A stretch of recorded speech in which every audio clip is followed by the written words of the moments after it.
Okay, I finished my Afghan for the Tunisian entrelac crochet, and I want to block it. So what are you going to need to block it?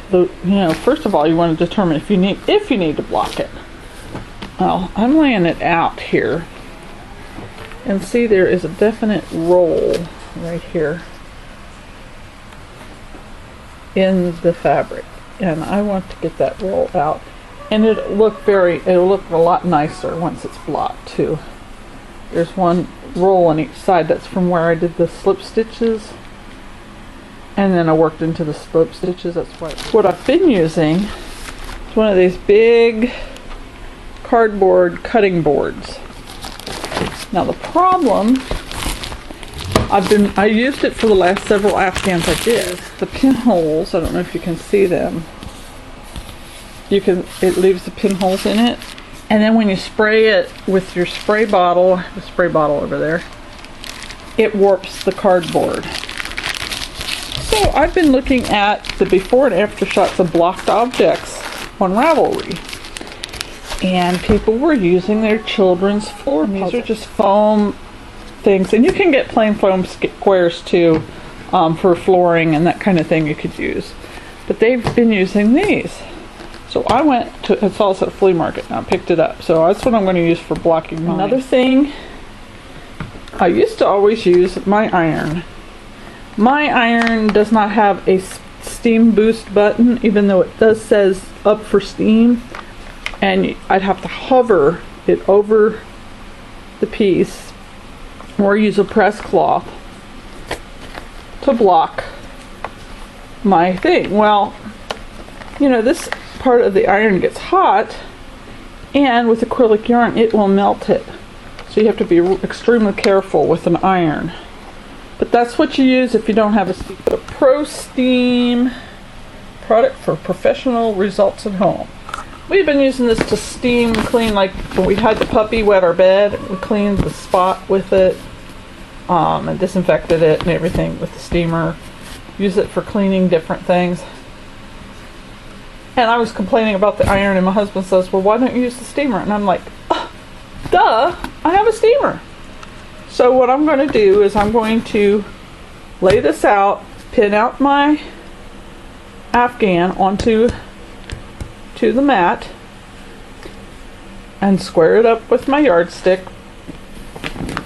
And these, I don't recommend using plastic headed pins if you're going to use an iron, because the heads will melt. But with a steamer, it's perfectly fine to use it, because the steam gets hot, but it's not hot enough to really melt the plastic. And I like the little balls because I can see it in the yarn. But it's better to use T-pins or something like that. And there are other tools and equipment for steaming out there. Another thing I do before I get started is I just take a generic spray bottle of water and spray it down before I pin it out. It just helps set it better. So that's what I'm going to do. Is I'm going to have a sheet. Now, if I really wanted to see these grid lines on here, I could fold the sheet under the foam, but I'm not going to bother.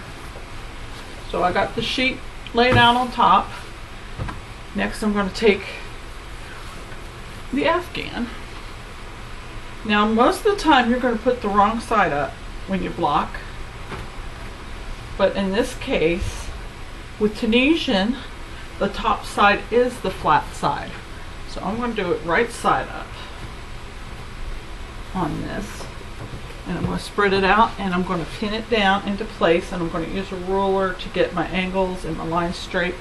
I can grab one of these smaller grid things because it's got my diagonal lines marked on it, so that I can get these at a right angle. So if I lay that on here, and I'll use a yardstick too to pin it down. So I'm going to pause it here and get my pin. So I am going to pin a straight line on this edge, and then I will do the angles on the squares as I go, but I'm going to do one edge first, and then I'll go out from the corners that way and do a right angle. So I'm going to get started, and I will resume in a few minutes. I almost forgot to wet it with my spray bottle. just a light mist over the whole thing. With acrylic yarn, using steam on it will soften it exceptionally, and so it's called wrecking. But wreck, not as in ruin, but I don't know who coined the phrase, but they call it wrecking the acrylic. So that's what I'm going to do with my steamer. So I'm going to my triangles comfortably on the outer edge are comfortably 3 inches across. So I put a pin at the corner of each square every 3 inches. The width is going to be 33.5 inches because the little corners are about 1.5 inches, and then 3 inches for each triangle. And of course it's going to be longer that way because it's 1 square longer vertically. So I'm going to go ahead and pin it out the other direction. Okay, I don't know if you can tell, but I've got two sides pinned. I got this side over here and that one on there pinned. And I have them at a right angle. If I had my quilter's ruler, that would be more ideal, but I have no idea where that is. I don't quilt very much, so I don't really quilt anymore at all. So I'm just using something else that has the right angle on it and just laying this down. And ignore the junk in the background. And then I can use my metal ruler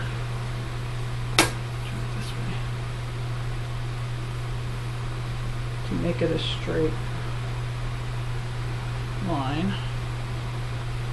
Do the same along that end, and hopefully it'll come out square.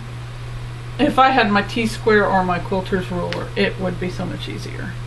So if that's what you have, I recommend using them if you want it really square. Otherwise you can eyeball it and do what you can. So I'm going to stop this, and before I pin my final side, I'm going to do some checks.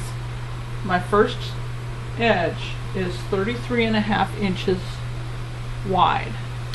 So I'm going to go up the middle here and make sure that's 33.5 excuse me, inches wide, and then up to this edge that it's still 33.5. Okay, this edge is pushed out a little further, so I'm going to have to move it in just a little bit. And since I already did straight on this edge, I'm going to move that edge in. I'm just switching it over just a little bit.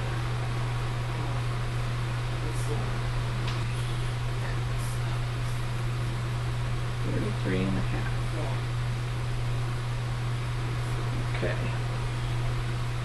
Now you can see this edge here is not straight yet, but once I pin it out and then use the steamer on it, it'll straighten it all out. So now that's at 33.5. 33.5. And this one is 36. And the edge is 36. So all I have to do is pin the final edge, and then I'll get my steamer plugged in and preheated. Alright, it's all pinned out and squared up. Now if you look though, these lines here kind of are squiggly.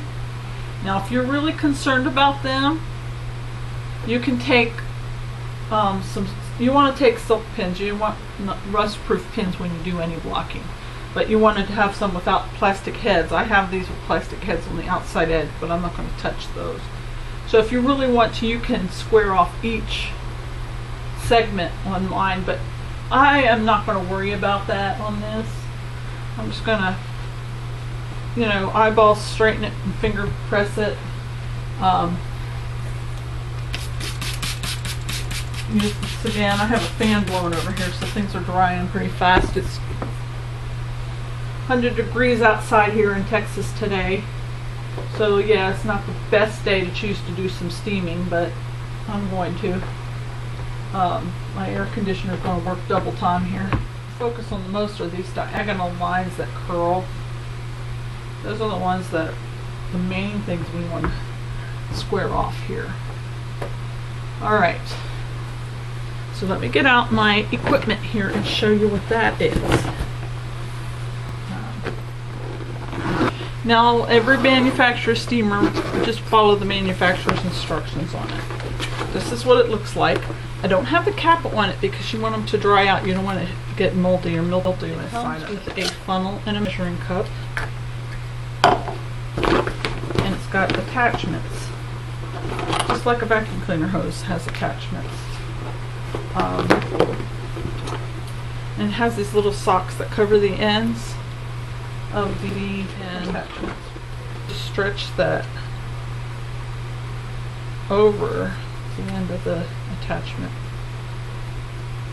Okay, I'll work on the attachment so it's a little more. You just I fill your shrink cup up to the line, whatever your manufacturer's instructions tell you to do. Use the funnel that comes with it, and the top that you screw on. And you got to be careful with these because this does get under pressure. So, you know, like I said, follow all the instructions that come with your steamer. I'm going to go and prep this. I preheat it for 5 minutes. So, I'll be back in a few.